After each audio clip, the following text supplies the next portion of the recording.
Quem são os insetos? Como reconhecer um inseto? E por que os insetos são tão diversos?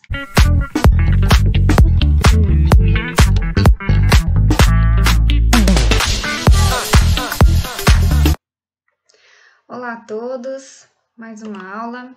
Então hoje a gente vai responder algumas perguntas, mais especificamente a gente vai falar do plano corporal geral de insetos. E esse é o canal Entomomerian, espero que vocês curtam um pouquinho mais dessa aula.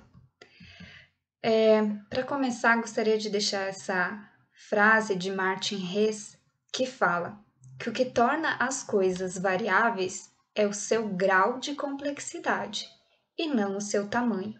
Uma estrela é mais simples que um inseto. E essa frase ela faz todo sentido, porque os insetos eles são muito diversos, porém eles são pequenos. Então a diversidade às vezes ela não está no tamanho das coisas, mas sim na complexidade. É o que a gente vai ver no início dessa aula. Como sempre, trago algumas dicas de bibliografia, os livros que vocês podem encontrar nas bibliotecas das suas universidades, aqui dos quais então eu me baseio.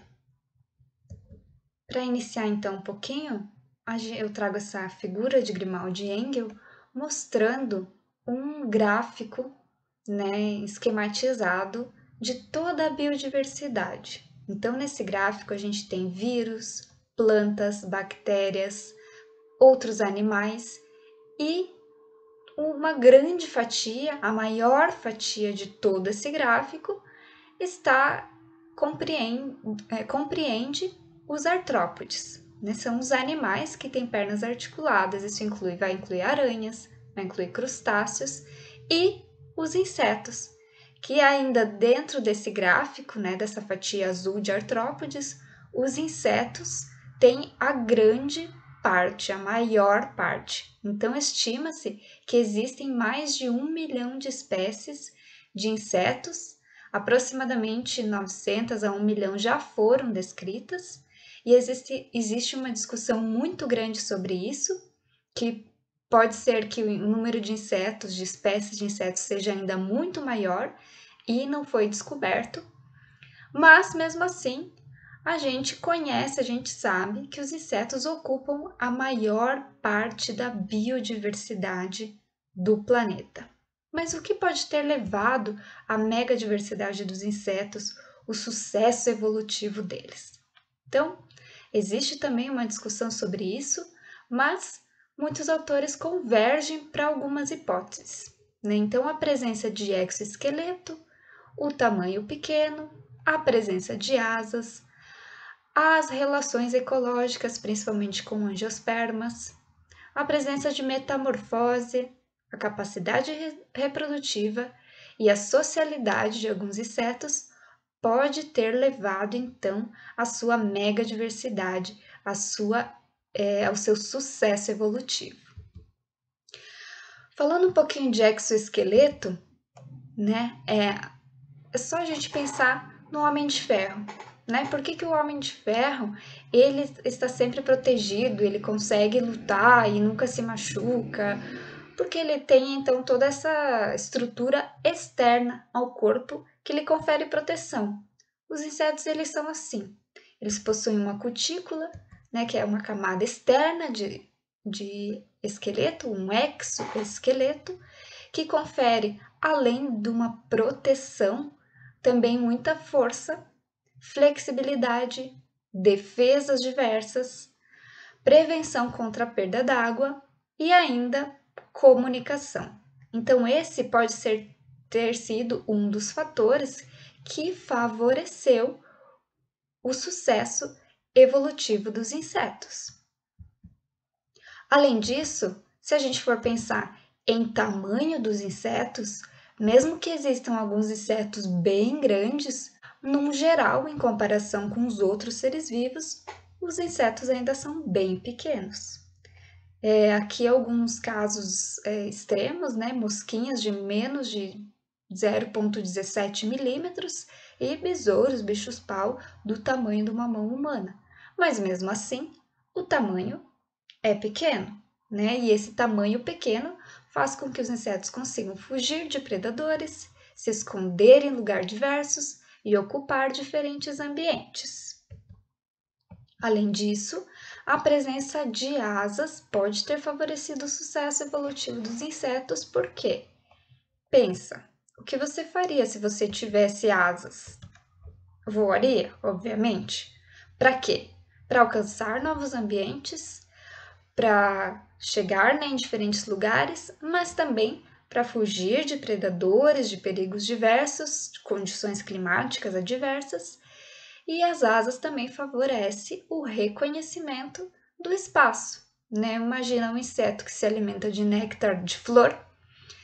Se ele pudesse só andar, caminhar, talvez seria muito difícil reconhecer onde existem flores propícias para sua alimentação. Com o voo, o inseto consegue enxergar tudo mais de cima, e isso pode ter sim favorecido então esse sucesso.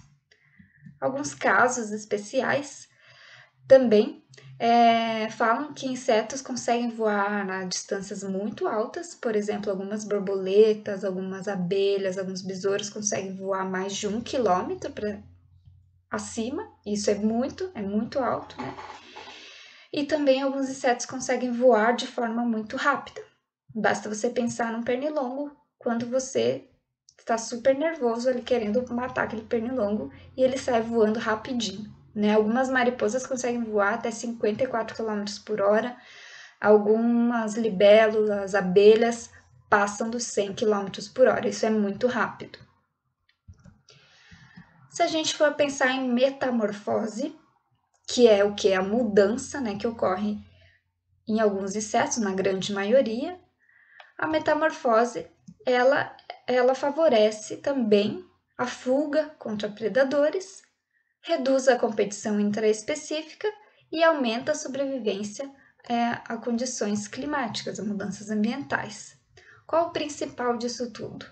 A redução da competição intraespecífica, ou seja, em insetos holometábulos, que são aqueles que têm uma fase de larva, de ovo, larva, pupa e adulto, no geral, a grande maioria desses insetos, a larva e o adulto, eles têm nichos alimentares diferentes. Por exemplo, a larva de uma borboleta, ela pode se alimentar, a lagarta, nesse caso, ela pode se alimentar de folhas, mastigando folhas e até causando prejuízos aí na agricultura. Enquanto que o adulto muitas vezes se alimenta de néctar floral. Então eles não vão competir por recursos. Dentro de uma mesma espécie não ocorre esse recurso. Por isso, então, acredita-se que a metamorfose tenha, mais uma vez, contribuído para o sucesso dos insetos. Se a gente for pensar em capacidade reprodutiva, então, os insetos se reproduzem em grande tamanho de prole, ou seja, eles se reproduzem muito, têm muitos filhos e várias vezes ao ano. Isso pode conferir alguma adaptação ambiental. De uma forma geral, a reprodução ela é considerada que existem duas estratégias de reprodução dos seres vivos: a estratégia K e a estratégia R. Né? Então, os K estrategistas eles têm poucos filhos, porém eles investem na sua prole e vivem muitos anos. Qual o melhor exemplo? Os seres humanos. Né? A gente tem poucos filhos, porém a gente investe nos nossos filhos e a gente vive muitos anos. Já os insetos, eles são R estrategistas. Eles têm uma prole muito grande, reproduzem muito, porém, de uma forma muito geral, não têm um cuidado com essa prole e vivem pouco. Alguns insetos vivem poucos dias, outros poucas semanas. Claro que existem casos de insetos que vivem muitos anos, mas num geral, de uma forma geral, eles vivem de uma forma rápida. Então reproduzem muito, têm muitos filhos e garantem com que a sua espécie esteja sempre vivente aí na natureza. Um exemplo são os mosquitos, em que a fêmea pode pôr 200, 400 ou até mais ovos. E a gente tem surtos, né, de mosquito, principalmente no verão. Outra coisa que pode ter favorecido o sucesso dos insetos é a socialidade. Por que é bom viver em sociedade? Né? Porque além da divisão de tarefas, que é o mais clássico de todos, quando a gente fala em socialidade, a gente já pensa em dividir tarefas, mas a socialidade ela também confere uma segurança, uma proteção mútua, o aumento da longevidade. Então, viver em comunidade é bom porque um vai ajudar ao outro a se defender, a se alimentar, com isso fazendo com que todos, né, com que a espécie tenha uma longevidade muito maior. Pensando em relações ecológicas, os insetos têm relações ecológicas com muitos seres vivos, mas principalmente com angiospermas, que são as plantas que têm flores e frutos. Por que isso é bom para os insetos e por que isso é bom para as plantas? Para os insetos, as plantas vão conferir um abrigo, uma proteção e a alimentação, e para as plantas, os insetos vão conferir a polinização. Ou seja, os insetos usam as plantas como um recurso alimentar, mas ao mesmo tempo eles estão polinizando as plantas. Existem trabalhos de coevolução de plantas com insetos, e isso já vem sendo demonstrado a grande importância dessa relação no sucesso tanto das plantas quanto dos insetos. Com isso, então, a gente pode falar um pouco nessa aula de morfologia externa, das características, como que eu posso reconhecer um inseto. Na verdade, eu gosto de usar o termo Bauplan, que o Brusca e Brusca já usa no livro de invertebrados, que nada mais é do que um termo que significa que a gente está estudando a estrutura do animal, a arquitetura, o plano corpóreo como um todo. Não só a forma da cabeça, mas como que ela é estruturada. Então aqui a gente vai estudar um pouquinho hoje, uma forma muito geral, do plano corporal dos insetos. De uma forma geral, quando a gente encontra um inseto, a melhor forma de reconhecê-lo é observar se esse indivíduo tem 3 pares de pernas articuladas e geralmente um par de antenas. Geralmente não, tem um par de antenas. Além disso, o corpo dos insetos é dividido em cabeça, tórax e abdômen, e agora sim, na grande maioria das vezes, eles possuem um par de olhos compostos ou então de olhos simples. Os insetos, eles são divididos, são segmentados, e a gente já vai ver daqui a pouquinho isso, mas a cabeça, ela está dividida em 6 segmentos, representado ali com as bolinhas pretas, porém eles estão fusionados em uma cápsula única.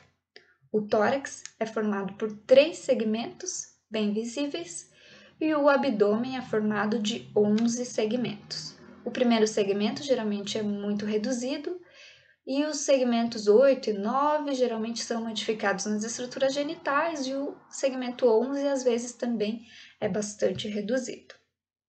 Para falar de inseto, a gente tem que ter em mente algumas palavrinhas, alguns conceitos, como simetria, homologia seriada, segmentação, metameria e tagmas. O que é simetria? A simetria é a forma com que um corpo pode ser dividido. Existe simetria esférica, simetria radial, que eu divido o corpo em quantas partes eu quiser e ele vai ter estruturas sempre semelhantes, e a simetria bilateral que a gente encontra nos insetos. Se eu dividir esse corpo, então, de uma forma bilateral, eu vou ter 2 partes iguais. Mais detalhes sobre segmentação vocês veem no início das zoologias, né? Mas tem bem explicado nos livros de invertebrado, de zoologia. Mas os insetos, eles têm simetria bilateral, então a gente consegue dividi-los em 2 partes iguais. E essa simetria bilateral, ela levou à cefalização dos organismos, né? A presença de cabeça. Os organismos que têm simetria bilateral, eles têm algumas orientações corporais, né? A região anterior da cabeça, a região posterior do final do abdômen, as regiões dorsal e ventral. E isso a gente tem que ter bastante em mente quando a gente fala em insetos. A cutícula dos insetos, o exoesqueleto, ela é dividida em escleritos, em placas, que a gente já vai ver mais para frente, mas para ter em mente já, as placas dorsais a gente vai chamar de terno, as placas laterais a gente vai chamar de pleura e as ventrais de externo. Mas o que é segmentação, metameria, homologia seriada? A homologia seriada é a repetição de órgãos ou partes semelhantes. O que é isso? São aquelas estruturas corporais que têm as mesmas origens genéticas e do desenvolvimento e que se formam repetidamente durante a ontogenia, durante o desenvolvimento desse organismo. Ou seja, nos insetos, algumas peças bucais elas têm a mesma origem genética de pernas. E por mais que elas não pareçam morfologicamente semelhantes, isso vem de uma homologia seriada, de origens semelhantes. Quando a gente pensa em repetição de partes, repetição de órgãos e segmentos, qual animal que vem na cabeça de vocês? Bom, na minha cabeça eu sempre lembro de minhoca, né? O melhor exemplo de segmentação, de homologia seriada, de repetição de partes internas ao longo de vários segmentos. Porém, isso não é tão visível nos insetos, porque os insetos passaram por um processo, os artrópodes de uma maneira geral, passaram por um processo que a gente chama de tagmose, que é a união de segmentos em unidades funcionais, ou seja, em tagmas, que são grupos especializados. Então, quais são os tagmas aqui nos insetos? Quais são essas regiões aqui nos insetos? A cabeça, o tórax e o abdômen, formado de segmentos com estruturas geneticamente repetidas que podem se fusionar ou não. Por exemplo, na cabeça os segmentos estão todos fusionados. E a gente pode dizer então que a cabeça serve como uma unidade funcional, como um centro dos sentidos. Não que ela seja única, não que os sentidos ocorram unicamente na cabeça, mas é o centro que reúne todos esses sentidos.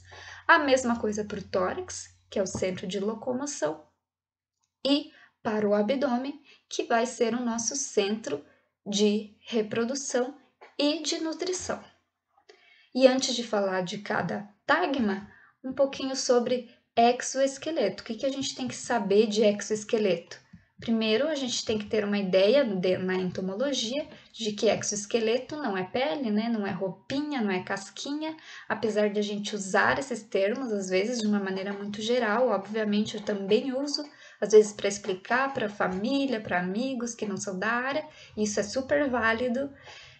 Também passa como uma divulgação científica, mas para a gente aqui, para uma linguagem entomológica, a gente vai falar então em cutícula, em exoesqueleto, em exúvia, que é essa região, então, que é então o exoesqueleto dos insetos. Será que isso é exclusividade de insetos? O que vocês acham? Só inseto tem cutícula? Só inseto tem exoesqueleto? Só inseto faz muda? Bom, a gente tem um clado dentro dos organismos animais que se chama Ecdysozoa, cuja grande sinapomorfia está ali, a presença de muda, de exúvia, então ele reúne desde os nematóides até os artrópodes, e a grande diferença dos artrópodes é que ocorreu uma calcificação na cutícula. Então, a cutícula dos insetos, dos artrópodes, ela é mais enrijecida. E dos insetos ainda mais por ter uma camada de cera externa, por ser ainda mais esclerotizada. Quando a gente fala de exoesqueleto, de cutícula, também existem vários termos que a gente tem que ter em mente. Rapidamente, cutícula, camada de cera, epiderme, epicutícula, exocutícula, endocutícula, equidise, muda, exúvia, estágios, instares, apófises, apódemas, poros. Não desistam dos insetos depois de ler essa lista, é tudo compreensível. Não desistam, são vários nomes, mas se vocês estão na biologia, provavelmente vocês já estão acostumados com esses nomes. Mas o que é isso, né? Vamos falar de cutícula. A cutícula ela é formada de quitina, um polissacarídeo, na sua grande parte, também outros compostos químicos, mas mais especificamente a quitina, que confere uma rigidez, uma proteção para o animal. E a cutícula ela está dividida em epicutícula, epicutícula e procutícula. E a procutícula está dividida ainda em exocutícula e endocutícula. Isso tudo é acelular. A região celular do integumento, que a gente chama esse conjunto todo, a gente chama de epiderme. Então, a epiderme é a camada celular que vai formar a cutícula, além de produzir enzimas que digerem a cutícula velha. Então, o que eu estou dizendo? Que os insetos, eles trocam, né, que eles fazem muda, fazem equidise, ou seja, para um inseto crescer, ele precisa fazer a substituição do seu exoesqueleto. E é assim que o inseto consegue, então, se desenvolver, crescer, aumentar de tamanho. E a cutícula ela é formada de todas essas coisas, além de uma membrana basal, que também é formada de polissacarídeos e que separa a epiderme da cavidade interna do corpo, certo? Então, o que acontece aqui, né? A cutícula, a epicutícula, é a região mais externa, ela ainda é coberta por uma camada de cera nos insetos, que é super protetora, e também contém ali cerdas e outras estruturas mais externas, sensilas. Abaixo da epicutícula vem a exocutícula, abaixo disso a endo, abaixo a epiderme e aí então a membrana basal. Quando o inseto sofre muda, o que acontece é que toda essa parte de cutícula, de epi e procutícula, elas são substituídas. Então tudo começa com a apólise, que é um conjunto de coisas, de procedimentos. A apólise ela começa com a separação da cutícula velha da epiderme, a secreção de uma nova cutícula e também a secreção de enzimas digestivas da cutícula velha. Então, nem toda a cutícula velha ela é descartada, grande parte ela é digerida, reabsorvida pelo corpo. Depois da apólise, então, a gente tem a secreção da nova cutícula. Esse é a gente não consegue ver, né, isso de forma separada, porque isso acontece tudo ao mesmo tempo. Então, ocorre a degradação ali da cutícula velha e a formação da nova cutícula. Depois disso, então, o estágio final da muda se chama de equidise. Então, que ocorre a separação, o descarte da epi e da exocutícula. Vocês podem ver na imagem, então a epi e a exocutícula é o que serão descartados, né? Serão a nossa exúvia. E isso permite, então, que os insetos consigam, né, possam crescer em tamanho. Então, o inseto, ele parte de um ovo a estágios imaturos, que em hemimetábulos são muito similares aos adultos, mas em holometábulos existe uma fase de larva ainda e de pupa, mas mesmo assim, de uma forma geral, é a fase de crescimento dos insetos até que eles cheguem na sua fase adulta.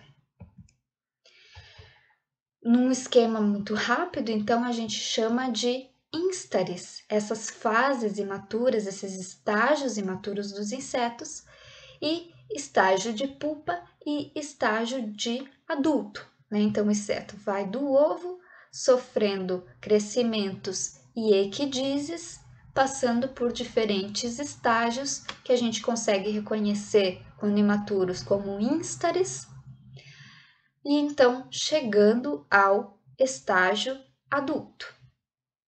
Existe uma grande discussão sobre isso, mas a princípio, estágios é de equidise a equidise e instare seria de apólise a apólise. Por mais que a gente não consiga ver aos olhos, quando começou a apólise de um organismo, a gente consegue enxergar as diferenças, né, do desenvolvimento de tamanho, ou em hemimetábulos o desenvolvimento das asas vai se modificando, e a gente chama isso de instares. Primeiro instar, segundo instar, e assim por diante, o que é variável também, certo? Podem ter 5, 4 diferentes instares. E aí, voltando então um pouquinho para o nosso exoesqueleto, para a nossa cutícula, a cutícula ela é dividida em placas, em escleritos, e novamente o que estiver na região dorsal a gente vai chamar de tergo, na região ventral de externo e nas laterais de pleuras. Assim, o exoesqueleto ele pode se invaginar e formar apódemas, que são invaginações sólidas, ou apófises, que aí sim são invaginações do esqueleto de forma oca, né? Além disso, a gente tem sulcos, que são invaginações do mesmo esclerito, ou seja, daquela mesma placa. Houve uma invaginação, uma dobra para o interior, e a gente chama isso de sulco. A gente pode chamar também de suturas, o que acontece um sulco, um encontro entre dois escleritos, e aí a gente tem aqui então uma sutura. A gente também reconhece evaginações, então dobras do próprio esqueleto, que a gente chama de carenas. E aí sim, então a gente pode falar um pouquinho de forma separada de cabeça, que é o nosso centro dos sentidos, tórax e abdômen. De uma forma muito geral, a gente reconhece na cabeça olhos compostos, que podem estar presentes ou não nos grupos mais ancestrais, ou até bem derivados, às vezes por alguma especialização social, algo assim, reduzem esses olhos. Tem apenas os celos, ou olhos simples, peças bucais e antenas, sempre um par de antenas. Aí a cabeça ela se divide em várias regiões, e é uma coisa muito importante a gente identificar que existem linhas de muda, por exemplo, ali onde eu tenho uma estrelinha cor-de-rosa, uma linha de equidise, é onde no momento da muda vai se romper, então, para fazer a troca, né, da cutícula, e também linhas de reforço interno, sulcos, né? Além disso, a gente tem essa região que é o forame occipital, que é por onde passa então o cordão nervoso ventral, traqueia, sistema digestivo, músculos, entre outros, é a parte que conecta a cabeça a todo o resto do corpo. A cabeça a gente pode reconhecer, né, algumas estruturas de uma forma muito simples, mas também em alguns grupos isso vai ser bem modificado, vai ser um pouquinho mais complicado de entender, mas nada é impossível. Aqui na lateral a gente já consegue reconhecer a mandíbula e outras peças bucais ali da maxila e lábio, e também consegue reconhecer placas acessórias ali na cabeça, que são clípio e o labro, que estão por cima dessas peças bucais, e que daqui a pouquinho eu vou detalhar um pouquinho mais. Internamente, a cabeça ela é reforçada por um apódemo, por uma grande invaginação do exoesqueleto que se chama tentório, né, como se fosse um endoesqueleto que reforça toda a cabeça e permite então que ela tenha ligações, permite então o reforço interno dessa cabeça. Nessa imagem aqui está colorido ali em azul o nosso tentório dividido em braços. Abaixo então dá para ver um pouco das peças bucais. Na lateral ali a gente tem uma imagem interna da cabeça, né? Tudo acontece, a alimentação do inseto ela acontece desde a boca até o final do ânus, todo o processo digestivo, e a primeira cavidade que a gente tem nos insetos é o cibário, que é a cavidade oral, e logo depois então começa a faringe, esôfago e assim por diante no no intestino. Além disso, na região oral, a gente tem uma hipofaringe, que é como se fosse uma língua, que também aparece junto às peças bucais, e um salivário, um ducto salivar. Né? Então, os insetos produzem saliva através dessa estrutura. As peças bucais dos insetos, elas são ectognatas, ou seja, elas estão expostas na cavidade cefálica. E quem são os entognatos? Os entognatos são hexápodes que têm as peças bucais internalizadas na cápsula cefálica. Então aqui a gente já tem alguns conceitos diferentes, né? Hexápoda é um grupo de invertebrados que tem 3 pares de pernas e um par de antenas, entre outras características, mas os insetos, eles são diferentes de 3 ordens, de Protura, Colêmbula e de Plura, porque os insetos, é onde a gente começa a falar de insecta, são os indivíduos que vão ter essas peças bucais bastante externalizadas, enquanto que nos entognatos isso fica internalizado na cápsula cefálica. E aqui então a gente tem uma grande divisão de hexápoda, né? E a gente vem falando mais de insetos. E aqui nos insetos, então essas peças bucais elas podem estar voltadas ventralmente ao corpo, formando quase que um ângulo de 90 graus. Então a gente chama essa conformação de hipognatos. Existem alguns insetos que têm as peças bucais voltadas bem anteriormente, a gente chama eles de prognatos, e outros que têm as peças bucais voltadas ventralmente para trás, que a gente vai chamar então de opistognatos.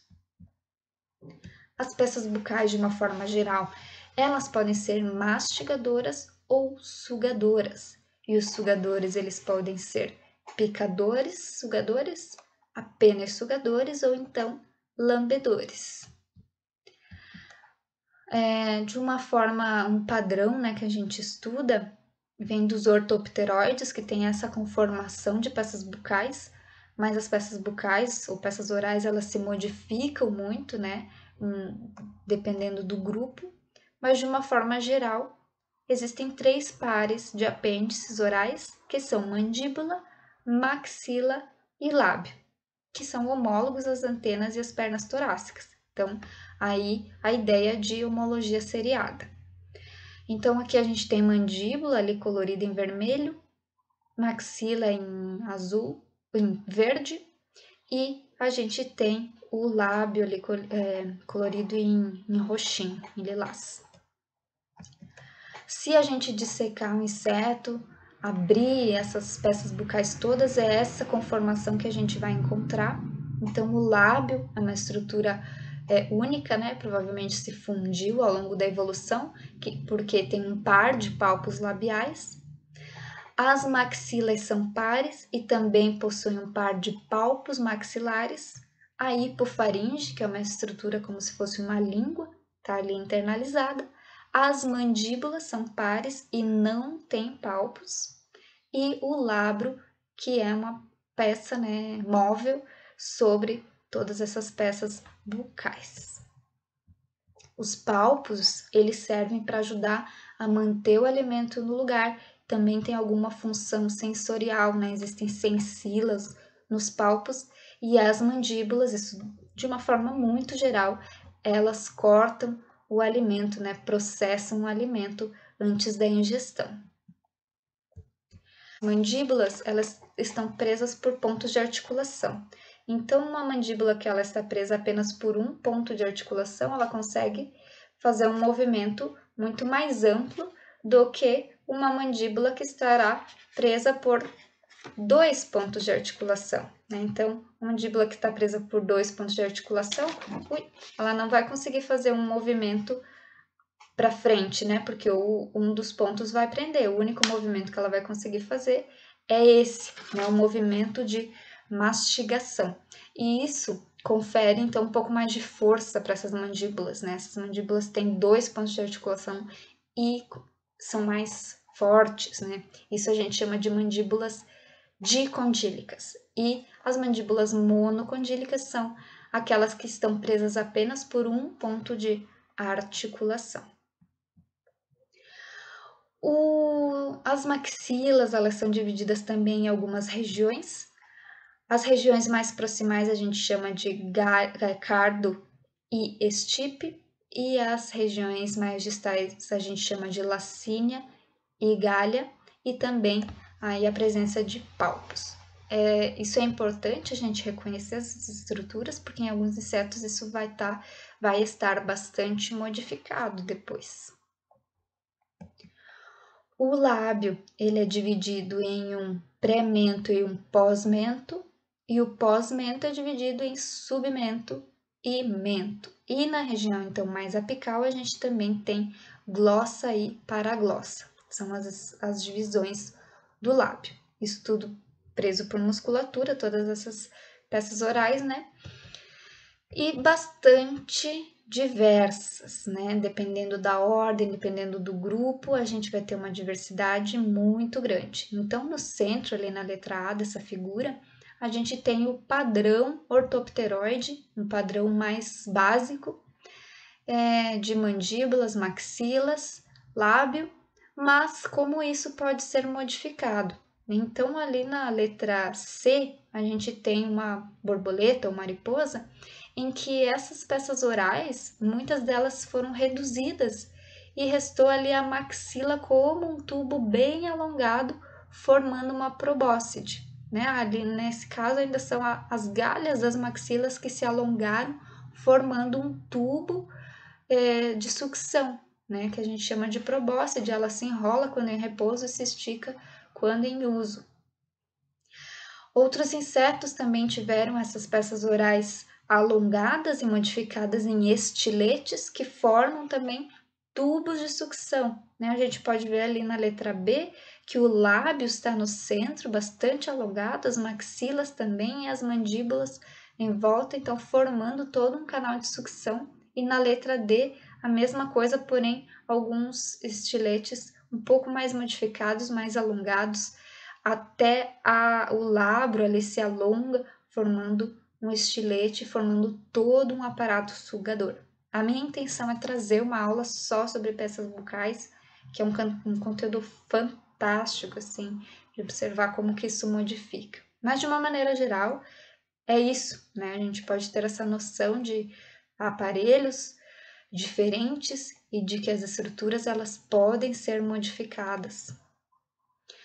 E para dar continuidade, já que essa aula é bem geral, a gente está falando de cabeça. Na cabeça ainda existem os olhos compostos, que são formados de omatídeos, né?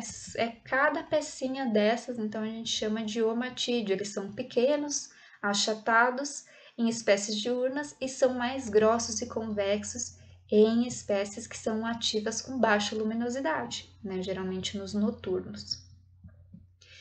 E os ocelos, eles são formados de uma estrutura, e essa estrutura ela é ligada a axônios, ou seja, ao sistema nervoso. Né? Então, a parte mais externa dos omatídeos, ela é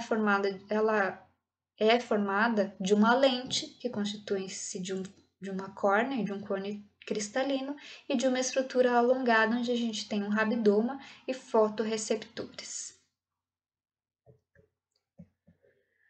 Ainda na cabeça, uma estrutura bastante importante para os insetos são as antenas. Né? As antenas, elas estão divididas em 3 regiões. A região mais proximal a gente chama de escapo, depois temos um pedicelo e depois temos o flagelo, que vai ser dividido em vários flagelômeros ou antenômeros. Por que eu falo isso e não falo em vários segmentos? Porque os insetos, os animais, eles possuem músculos extrínsecos e intrínsecos. Os músculos extrínsecos são aqueles que têm uma origem fora dos membros aos quais eles se ligam. Os músculos intrínsecos são aqueles que se originam dentro do próprio membro. E aí, então, a movimentação ela é individual, né? Esse membro ele consegue ter uma movimentação independente. E aqui na antena dos insetos, Apenas o escapo tem esses músculos intrínsecos, né? Então toda a antena, todo o resto da antena, ela é movimentada através de um músculo extrínseco. Então os antenômeros, cada pedacinho da antena, ele não consegue ter um movimento individual. Então a gente fala que o único segmento verdadeiro da antena é o escapo, por ter esse músculo intrínseco, né? Que se originam ali dentro mesmo e se fixam então numa estrutura mais externa. Então, o único segmento verdadeiro da antena é o escapo.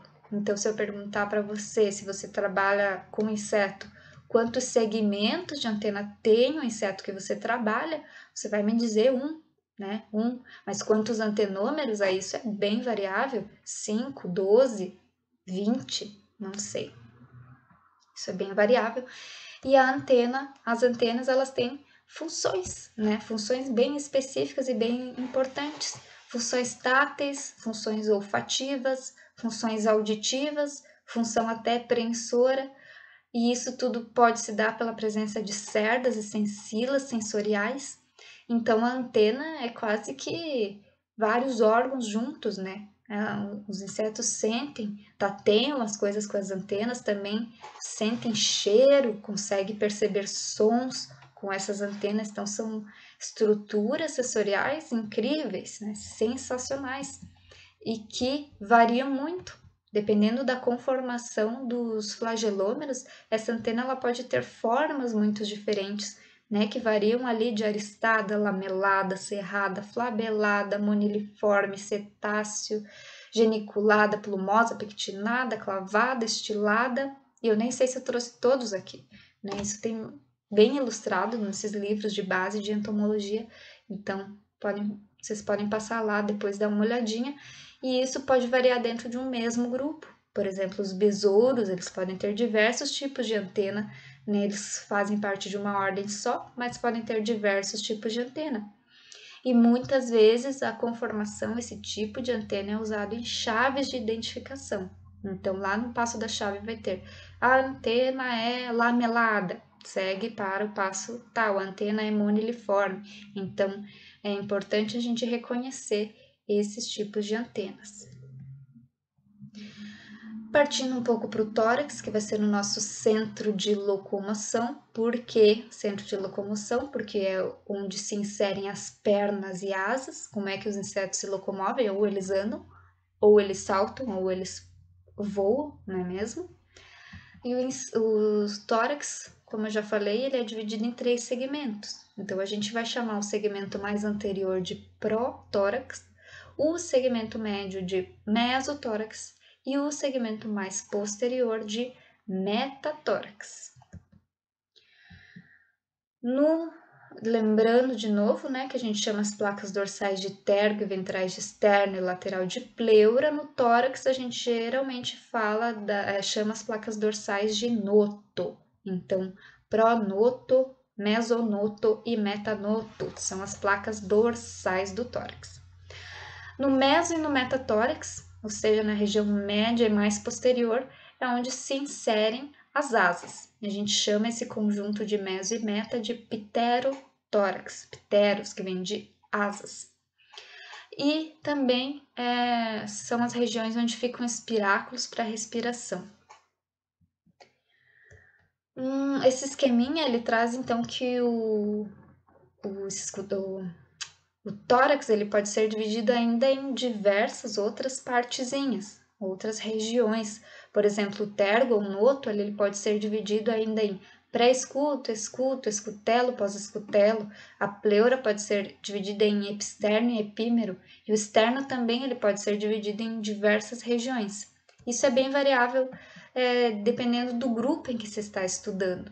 Né? Tem insetos que têm o tórax um pouco mais simples, outros que têm bastantes divisões. Então, aqui está separado por cores, né? As divisões da região dorsal, da região ventral e das regiões laterais, ou seja, do tergo, externo e pleuras, né? Formando, então, esses esternitos, essas partes diferenciadas. E no tórax, então, vão ficar as pernas, né? De uma forma muito geral, essa aula é sobre plano geral, mas a gente tem que as pernas elas são divididas em coxa, trocânter, fêmur, tíbia, tarso e pré-tarso, que é onde ficam as garras tarsais. Essa região do pré-tarso, onde ficam as garras tarsais, elas também possuem divisõezinhas, né, estruturas de adesão. Então, os insetos eles conseguem caminhar lateralmente numa parede ou até no teto de uma casa, porque eles possuem estruturas de aderência, né, na região final ali das pernas, na região tarsal. Então, alguns exemplos, né, do que a gente pode encontrar nessas regiões são aróleo, que é como se fosse uma esponjinha ali que fica entre as garras, os pulvilos, que aí são estruturas pares também, o empódio, que é ainda uma estrutura além disso, que fica entre os pulvilos, e o aróleo, que é ainda uma região mais central entre as garras, mas porém muito mais grande, muito maior. E é isso, né? A gente também tem algumas estruturas que se chamam almofadas da garra, que aí elas têm, são modificações mesmo da região das garras. Isso também é bem diverso. E as pernas, elas podem variar, né? O tipo mais comum que a gente tem são as pernas ambulatórias, aquelas que servem para caminhar aí de uma forma mais rápida, né? Mais comum. Mas também existem pernas saltadoras, em que aí o fêmur ele vai ser vai ter uma estrutura muscular bem desenvolvida. Existem pernas prensoras, raptadoras, fossoriais, nadadoras, porque existem insetos aquáticos também, e isso varia bastante, às vezes o primeiro par de pernas é modificado, às vezes o último, né? E às vezes essas características também estão em chaves de identificação. E para concluir essa parte de tórax, então a gente também tem as asas, né? Os insetos possuem asas, no geral, 2 pares de asas, mas que também podem estar reduzidos.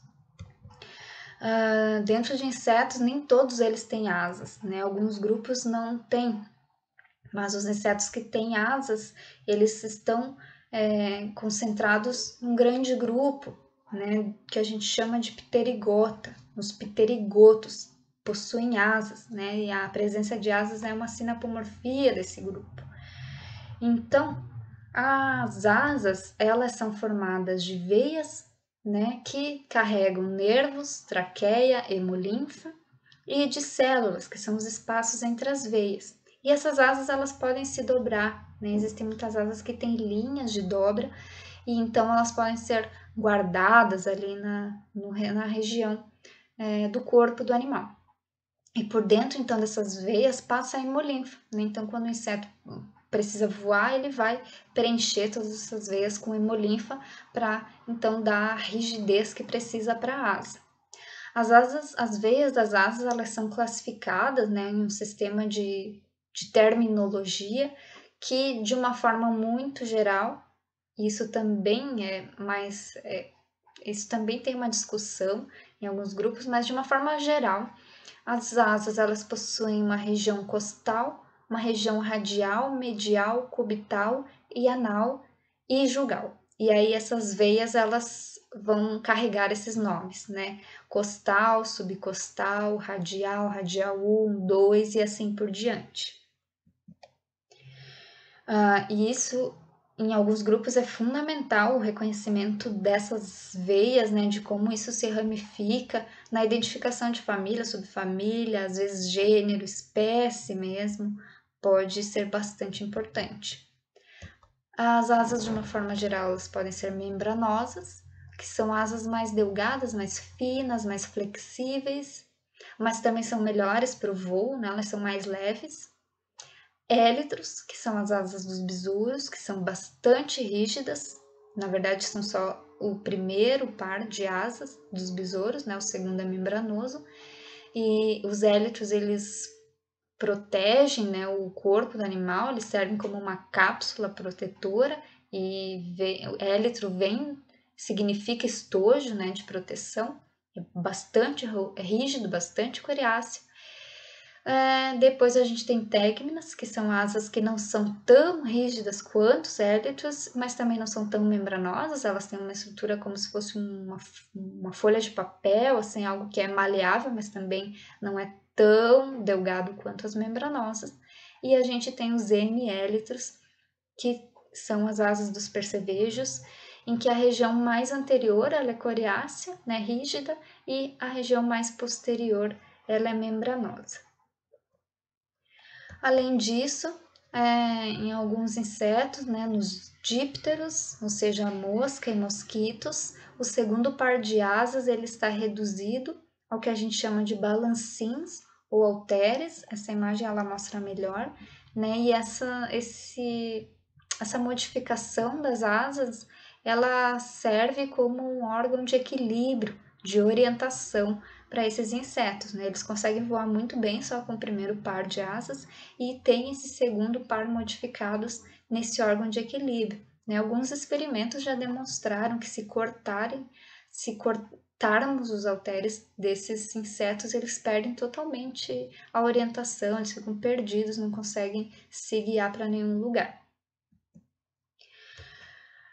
E como que essas asas elas vão se unir, né, para voar em conjunto, né? Já imaginou as duas asas, as asas anteriores e as posteriores batendo de uma forma totalmente desequilibrada, né, desconectada? O inseto não teria então como voar, né? Ele não conseguiria nem subir ao voo, nem descer, acabaria caindo no chão, né? Então as asas anteriores e as posteriores elas têm que se combinar, né? Elas têm que voar tem que fazer um movimento semelhante, então, para voar, e existe um sistema de acoplamento dessas asas. Um dos sistemas a gente chama de jugo, que é uma projeçãozinha do lobo da asa anterior sobre a margem da asa posterior. Então, a asa posterior, aqui está posterior, e a asa anterior ela vai ter uma dobra aqui sobre a asa posterior, então, para conseguir bater em conjunto. Existe uma outra estrutura que a gente chama de frênulo, que é uma cerda da asa posterior que se encaixa num ganchinho, né, que a gente chama de retináculo da asa posterior. Então, deixa eu ver como é que eu posso mostrar isso aqui. Então, na asa anterior eu vou ter um ganchinho e na asa posterior uma cerda que vai se encaixar aqui, então, e vai permitir esse movimento. E existem também âmulos, que são ganchinhos diminutos no bordo da asa posterior, né? São ganchinhos diminutos e aí eles vão se fixar ali as duas asas. Por fim, então, quase encerrando, a gente tem um abdômen, que é o centro de nutrição e de reprodução, né? Que ele vai estar dividido que ele pode ter uma conformidade diversa, né? O abdômen ele pode ser aderente ou céssio, quando a base ela é tão larga quanto o tórax. Ele pode ser livre, quando a base tem uma constrição, e ele pode ser pedunculado, quando essa constrição ela é bem alongada, né? É como se fosse um pedúnculo mesmo. E insetos que são mais delgados, insetos que são mais robustos, né? Mais arredondados, mais alongados, então isso vai variar bastante. O abdômen ele está dividido em 11 segmentos. Os segmentos 1 ao 7 a gente chama de pré-genitais. Os segmentos 8 e 9 a gente chama de genitais, onde eles vão se modificar em estruturas genitais.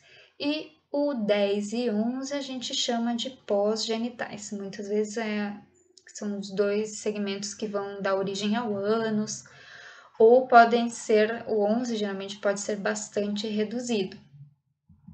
Mas de uma forma geral é isso, e também a gente tem aqui que cada segmento ele se divide, né, em escleritos, e as regiões dorsais a gente chama de tergo, ventral de externo e lateral de pleura.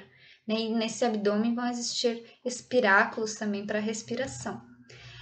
Em algumas fêmeas é bastante visível assim a região do ovipositor, né, onde ela vai usar para colocar a estrutura que ela vai usar para colocar os seus ovos, mas isso pode ser bem modificado dentro do mesmo grupo de insetos, né? Um pouco mais reduzido ou bastante alongado. E os segmentos, então, geralmente 8 e 9, eles vão estar modificados em genitália, tanto de macho quanto de fêmea. E essas estruturas são muito diversas dentro dos insetos, né?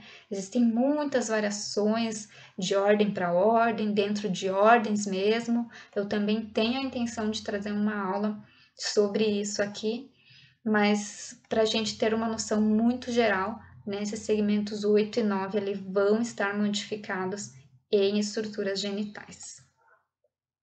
Rapidamente aqui, só para a gente encerrar, como que ocorre a digestão e excreção, né? Digestão e excreção, ela ocorre internamente através de um tubo digestivo ou do intestino, que ele vai desde a cavidade oral até o ânus e se divide em intestino anterior, médio e posterior. E também nos insetos a gente tem a presença de túbulos de Malpighi, que são acessórios ali para a absorção, né, de fluidos. A respiração dos insetos ela é traqueal, ou seja, os insetos possuem traqueias que se conectam à região externa do corpo por espiráculos, ou seja, então existem estruturas, buraquinhos ali no corpo dos insetos que a gente chama de espiráculo, por onde o ar vai entrar e vai sair. De uma forma muito geral, o ar entra pelos primeiros espiráculos, né, que estão geralmente no tórax e no começo do abdômen, e sai pelos espiráculos mais finais. Esse ar entra, então, pelas traqueias, as traqueias se ramificam em traquéulas, são bem finas e chegam a todos os tecidos, então fazendo essa troca gasosa, né, levando oxigênio para os tecidos e aí todo esse conjunto de fluidos de hemolinfa vai contribuir para que os gases, o gás carbônico ele seja eliminado. Então a respiração ela ocorre de uma forma traqueal. E o sistema circulatório dos insetos é aberto, ou seja, a hemolinfa ela se espalha por todos os tecidos, né? Mas além disso eles possuem um vaso dorsal que além de além de contribuir com o fluxo da hemolinfa, né, a direcionar o fluxo da hemolinfa, então ele contribui ali com a força de propulsão dessa hemolinfa, mas os insetos têm um sistema circulatório aberto e uma cavidade que a gente chama de hemocele, por onde vai passar toda essa hemolinfa. Bom, de uma forma então muito geral, vocês viram aqui o plano corporal geral de insetos, né? Isso é bastante diverso. A gente tem os insetos divididos nessas 3 regiões, cabeça, tórax e abdômen, com uma diversidade enorme de estruturas, de formas, de cerdas, de sensilas, e toda essa diversidade então culmina lá naquela frase, né? Que o que leva à diversidade então é a complexidade, não o tamanho. Então, os insetos eles são muito diversos, bastante especiosos e é um prazer estar aqui falando de insetos. A gente se vê em próximas aulas. E é isso. Então, muito obrigada aos que assistiram. Espero que tenham aprendido. Eu estou sempre à disposição se tiverem dúvidas ou se tiverem críticas. E obrigada mais uma vez. E tchau, tchau.